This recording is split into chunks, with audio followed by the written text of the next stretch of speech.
Hi everyone, welcome to the community classroom. This is Dr. Tracey McCarthy, psychologist, attorney, and educator. And the weather is a little bit better today, so we are out for a bit while the sun is still out. And we're going to chat for a second about the issue of gender. We're revisiting sex and gender. Before we get into the discussion of gender specifically, we're going to dip into a little bit of a discussion regarding toxic masculinity and the problems with using that term. So we're going to go into it even before we go into talking about gender, because there are a lot of things that are going on right now in society, in the world, that involve these attacks on 50% of the population. And part of what's going on with this phrase, toxic masculinity, is actually a reframing of another dynamic and then putting that reframe onto essentially the entire collective of males, because collectively males are now being made to feel as though they need to defend against this label that keeps coming up regarding men. And there is the suggestion that masculinity in and of itself is toxic. And so what's going on really is that there is a reframe, and that reframe really is about a clinical dynamic known as pathological narcissism. And not just pathological narcissism, we're actually talking about what's known as psychopathy, and some of you like to use the word sociopathy. So if that works, that's fine. Some people like to use antisocial personality disorder, depending on how you're framing this dynamic. And so what's going on is, instead of simply calling the behavior what it is, whether you're seeing it in a male or a female, or whether you're seeing it in an adult, a child, an adolescent, an elderly person, people have simply taken this behavior and renamed it.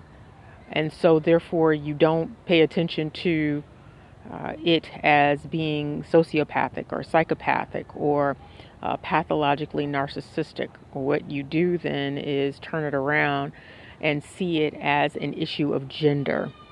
And what we're really talking about when you're talking about toxic anything, you're talking about a toxic human. You're talking about toxic humanity. And so you can have both females and males engaging in these dynamics that people are classifying as toxic masculinity. Things like being abusive, whether you're talking about abusive physically, mentally, emotionally, spiritually, economically.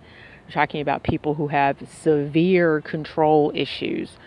We're talking about people who are extremely manipulative. We're talking about people who violate the rights of others and do not believe that others have any rights that they are duty bound to respect or regard. You're talking about people who are very deceitful. And so people who lie even when the truth would serve them better, and they lie repeatedly. You're talking about people who steal from other people. And sometimes this stealing is economically. Sometimes it's just they're stealing their peace. Sometimes they are stealing their finances. Sometimes they go all out and they'll steal someone's identity. They steal other forms of property. For the most part, these individuals engage life as if it is a constant con. Everything is a con game. Every relationship is a part of a con game. Every relationship is laced with an element of jealousy and envy. And by envy, I mean jealousy coupled with the desire to destroy. And so they are not just simply jealous of the people that they are in relationships with, but they also seek to destroy that person. And so they may seek to destroy them emotionally, again, physically, mentally, financially, spiritually. But destruction is a part of their MO. And being over domineering is another dynamic. Now, everyone, for the most part, has some sort of control dynamic, whether they're just trying to control their own lives or sometimes trying to control their environments. And sometimes that involves, trying to control other people. Parents, of course, have an element of control. But what we're talking about is not just the normal trying to monitor and manage the behavior of children. What we're talking about is people who seek to dominate other people. It's not enough for them to try to get a handle on their own lives, which they generally don't have a handle on their own lives. And so they are looking for external control when they don't have internal control. And because some of these dynamics seem to be slightly related to some of the elements of, the stereotypes of masculinity, like, confidence and assertiveness and things like that, sometimes people want to view this idea of toxic masculinity as sort of masculinity on steroids. And there's a conflating of what is really sociopathy, psychopathy, pathological narcissism. They're trying to conflate it with masculinity in and of itself, instead of simply saying these are basically just some bad actors. These people are, they don't have empathy, they don't have compassion. This is why they can use and abuse and manipulate, and why they do use and abuse and manipulate. They don't have that empathy, they don't have that compassion. They are not in touch with any healthy emotions. And so what you'll often see is a lot of rage, and they're angry all of the time, and yelling and screaming, and just flipping out sometimes, what people might call that. And so there's no normal range of human emotions. It's usually they are gleeful because they've been duping someone. So you do see something that looks like happiness there. But it can easily flip when there is displeasure, or their needs have not been met, or their demands have not been met. It can easily flip to rage and anger. And so those are the ranges in terms of their emotions. Now, of course, these individuals can also fake and pretend to have other emotions, but it won't be long-lived because they really can't keep that mask up for a very long period of time. If you're dealing with someone who's like that, they may be able to keep that mask up for a couple of weeks, a couple of months. It would be rare that they were able to do that, but what happens is that people just simply dismiss the signs and symptoms. They see a flashing red light and they tell themselves that it's a light green light. It's a yellow light, slow down. But really the signs are saying stop, go back, turn around. And when people continue down that path, they will often make excuses for why they are continuing down that path when they see the signs and symptoms, and they don't seem to be able to figure out a way to turn around. And so they'll make excuses for the individual who is engaging in this behavior.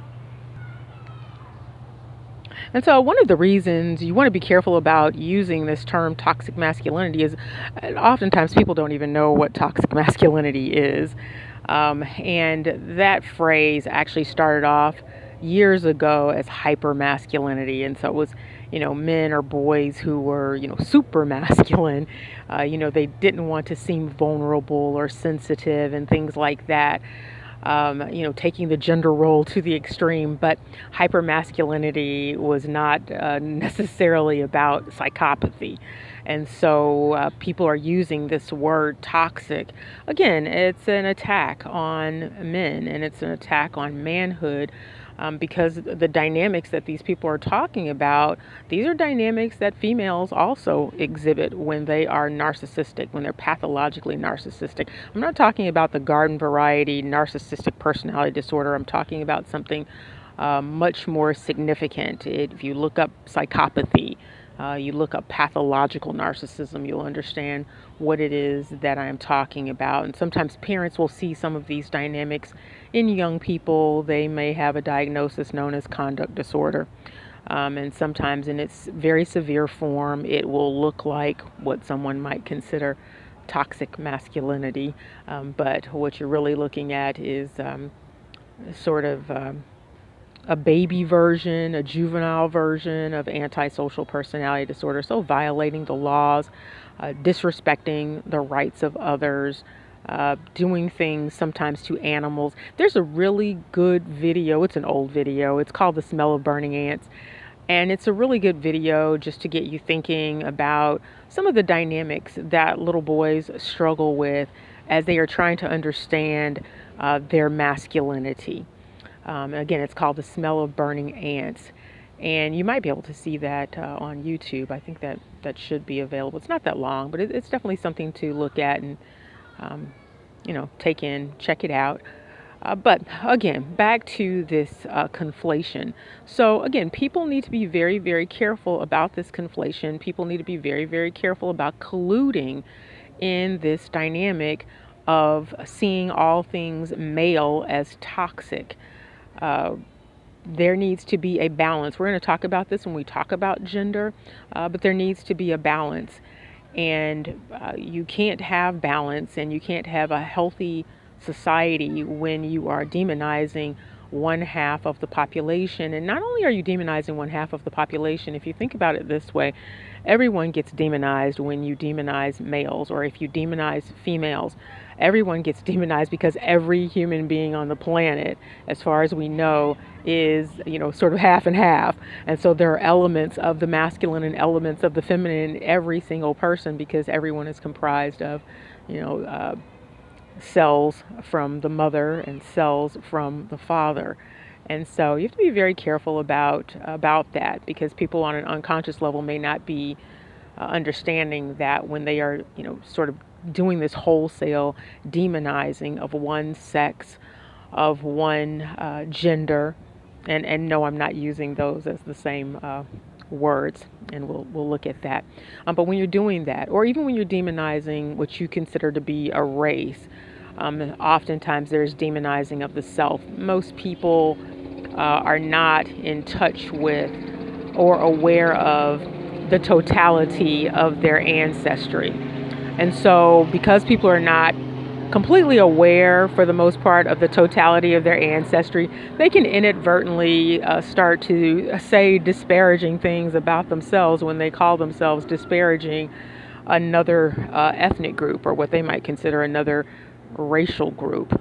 And so again, you have to be careful about that sort of thing also.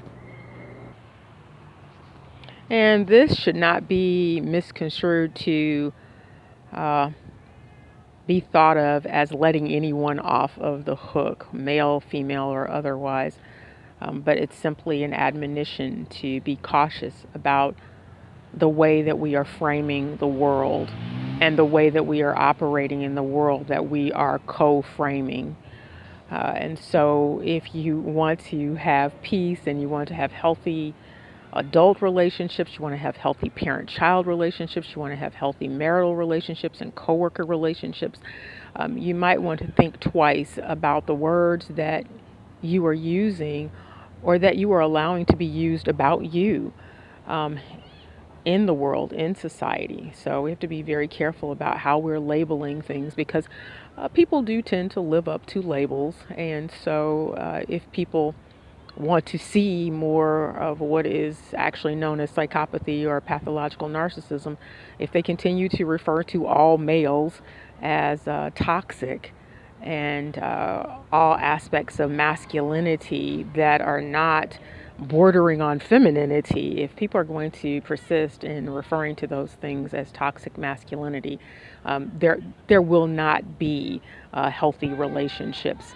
And if the only way that a man can be an okay human being is that he becomes feminine, then that again is a problem. It's a huge problem. It would be the same problem as if you insisted that women be more like men, and give up some of whatever it is that a person might experience or believe is femininity. So we're going to stop here, and we will be picking up with a video regarding gender. So we're going to be defining gender, helping you to understand what gender roles are and gender stereotypes, and how gender and sex are not the same things, but how sometimes they are conflated, and how some people actually do want them to be conflated and see them in that way. So we're going to look at all of that. Remember, good knowledge is good power. Bad knowledge, bad power. Take care and see you soon.